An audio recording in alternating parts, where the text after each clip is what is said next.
बचपन में तीर कमान चलाने वाला वो लड़का आज बंदूक थामे हुए खड़ा था। बंदूक खाली हो चुकी थी, लेकिन दो गोलियां अभी भी उसके पास थीं। बात बस इतनी थी कि ये गोलियां उसके शरीर के अंदर धसी हुई थीं। हालांकि 2 हो या 4, ये गोलियां गिनने का वक्त नहीं था। रात अपने अंतिम पहर में थी। रोशनी का कहीं कोई निशान नहीं था। बस दूर से आ रही मशीन गन की आवाज़ से पता चलता था मंजिल किस तरफ है। बदन में 2 जगह से रिस रहे लहू की अनदेखी कर आवाज़ के सहारे वो आगे बढ़ता रहा, क्योंकि मशीन गन को चुप कराना ज़रूरी था। फिर इसके लिए चाहे जान चली जाए, इसकी उसे रत्ती भर भी परवाह नहीं थी। ये 1971 के युद्ध का मैदान था। पूर्वी मोर्चे पर दांव पर लगा था एक रेलवे स्टेशन, जिसका उस पर कब्जा होता, बाजी में वो आगे निकल जाता। बाजी लगी, लेकिन जान की, और जान की बाजी हारने वाला हार कर भी जीत गया।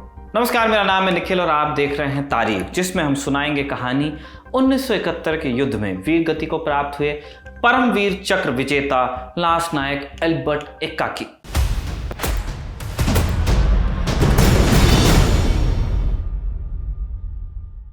झारखंड, जो तब बिहार का हिस्सा था, उसके एक छोटे से गांव में पैदा हुए थे एक्का। आदिवासी समुदाय से आते थे वो। जिस कबीले का वो हिस्सा था, उसने एक ज़माने में छोटा नागपुर में ज़मींदारों के साथ लड़ाई लड़ी थी। बाद में अंग्रेज़ों से भी 2-2 हाथ किए। इस परंपरा को आगे बढ़ाते हुए एल्बर्ट एक्का ने साल 1962 में बिहार रेजिमेंट ज्वाइन की। रचना बिष्ट अपनी किताब शूरवीर में लिखती हैं, lieutenant OP Kohli Albert Ekka के कमांडर हुआ करते थे। जब एक्का की भर्ती हुई, पहली नज़र में कोहली को वो कद काठी में काफ़ी साधारण दिखे।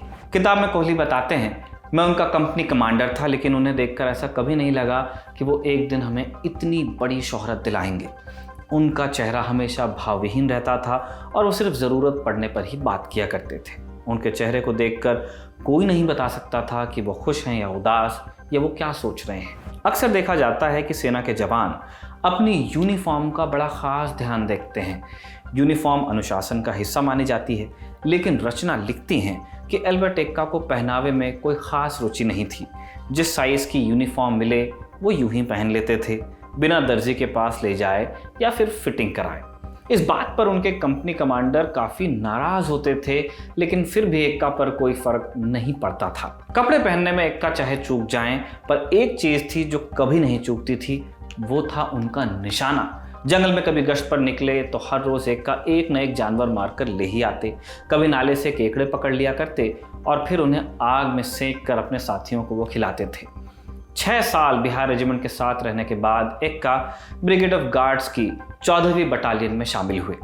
इसी बटालियन में वो लांस नायक के पद तक पहुंचे। 1971 में जब भारत का पाकिस्तान से युद्ध शुरू हुआ, 14वीं बटालियन की 2 कंपनियां अल्फा और ब्रावो को गंगा सागर रेलवे स्टेशन पर कब्जे की जिम्मेदारी मिली। एक्का भी कंपनी का हिस्सा बने और गंगा सागर के मोर्चे पर गए। पाकिस्तान की फौज ने यह पूरा इलाका बंकरों में तब्दील कर दिया था। भारत की फौज को आगे बढ़ने के लिए एक एक कर बंकर्स को नष्ट करना ज़रूरी था। फौज के सिपाही रेलवे ट्रैक के साथ साथ चलते चलते रात के अंधेरे में रेलवे स्टेशन तक पहुंचे, लेकिन ऐन मंजिल से 40 गज की दूरी पर एक गलती हो गई। किसी सिपाही का पैर एक तार को छुआ और पूरा इलाका एक धमाके के साथ जगमग हो गया। रेलवे स्टेशन की इमारत के पास पहरा दे रहा एक गार्ड ये पूरा नज़ारा देख रहा था। धमाके से उसे इतना अंदाज़ा तो हो गया कि वहाँ कोई है, लेकिन जानवर या इंसान, ये पक्का करने के लिए उसने ज़ोर की आवाज़ लगाई, वहाँ कौन है। इतनी देर में अंधेरे से एक शख्स उस पर झपट्टा मारने के लिए उछला। गार्ड के सवाल का जवाब देते हुए वो जो बोला, उसे शालीन भाषा में कहें तो ये कह सकते हैं कि हम तुम्हारे पिता हैं। उसने संगीन गार्ड के सीने में उतार दी अपनी और आगे बढ़ गया। ये एल्बर्ट एक्का थे। एक्का ने 2 लोगों को ढेर करते हुए एक लाइट मशीन गन पर कब्जा कर लिया, नष्ट कर दिया उसे। एक्का के इस हमले के बाद एकदम से पूरे इलाके की लाइट्स ऑन हो गई। इसलिए भारतीय फौज, जो अब तक अंधेरे का फायदा उठाकर आगे बढ़ रही थी, उन्हें जबरदस्त जवाबी फायरिंग का सामना करना पड़ा। 2 गोलियां एक्का को भी लगी, एक बाह में और एक गले में। खून बहने लगा। गोली लगने से एक बार एक्का लड़खड़ाए भी, लेकिन फिर दोबारा उठकर खड़े हो गए। पाकिस्तान की फौज के जितने बंकर थे उन पर एक एक कर कब्जा कर लिया गया, लेकिन रेलवे स्टेशन की इमारत अभी भी पहुंच से दूर थी। इमारत में तैनात एक MMG machine gun, medium machine gun है, लगातार फायरिंग कर रही थी। बड़ी घातक गन होती है, आपने देखा भी होगा तस्वीरों में या फिर वीडियोस में। 2 लोग मिलकर चलाते हैं, एक व्यक्ति फायर कर रहा होता है और दूसरा बेल्ट से उसमें गोलियां फीड कर रहा होता है उस बेल्ट को संभालता रहता है। एमएमजी अगर किसी के पास है तो सामने से उसके ऊपर असॉल्ट करना बड़ा मुश्किल होता है, क्योंकि बहुत तेज़ रेट ऑफ फायर होता है। लगातार ये गन गोलियां चला सकती हैं और बड़े कैलिबर की।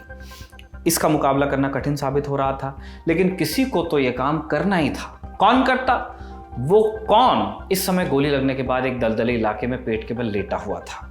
खून की बहती धार के बीच भी एक्का ने आगे बढ़ना जारी रखा।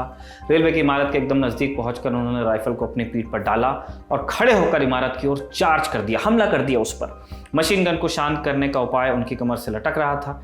एक दीवार के पास पहुंचकर एक्का ने अपनी कमर से हथगोला निकाला और उसका पिन दांतों से निकालकर दीवार में बने एक छेद से दूसरी तरफ फेंक दिया। जोर का धमाका हुआ। मशीन गन के पास खड़ा एक पाक फौजी धमाके के असर से सीधे दीवार से जाकर टकराया और वहीं गिर गया। एक और था उसके साथ जो अभी भी मशीन गन संभाले हुआ था।